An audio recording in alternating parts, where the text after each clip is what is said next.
$100 million roadwork for Portland. The National Work Agents, the NWA, says work to be done shortly on the main road from Zion Hill to Breastworks in Portland. The NWA says the road is to be done against the background of the $1 billion effort now underway to mandatize and to stretch the road from Port Antonio to Boston. Manager for the communication at the NWA, Stephen Shaw, says $100 million will be spent on the road from Zion Hill throughout Chartwood Forest. None such to Breastwork. On Monday, taxi and minibus operators blocked the main road thoroughfare leading from Boston to Port Antonio in Portland to protest over poor road condition. They complain that the situation is unbearable, stressing this has been made worse by the ongoing work being undertaken on the Portland leg of the highway project. Shaw says the NWA doesn't recognize the challenge now being experienced by some commuters along the Port Antonio to Ferry Hill section of the corridor and is executing the $1 million project with a view to reducing delays.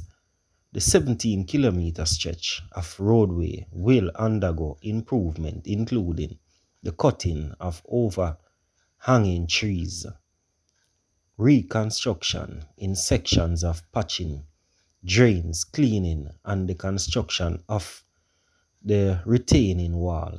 Shaw says works on the main road will continue for 4 months and that motorists using the corridor during this period are advised to obey the instruction of the flag persons and post warning signs. So Portland, finally, I get some road. Warm to Kingston, warm to St. Catherine, and the whole works. So viewers, relatives of the 6-month-old girl in the usual quiet community of Erlock on the outskirts of Montego Bay can only imagine what the last 36 hours had been like.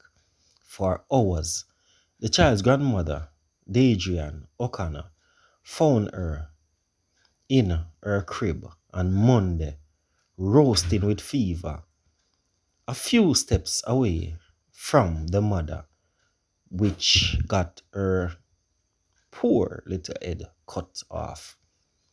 The already decomposed body of the child's mother, the 20-year-old Christy McBean. The last time relatives and friends had heard from McBean was just before 10 p.m. on Saturday. That timeline, coupled with the condition of her body, has led to theory that she was taken out the same night.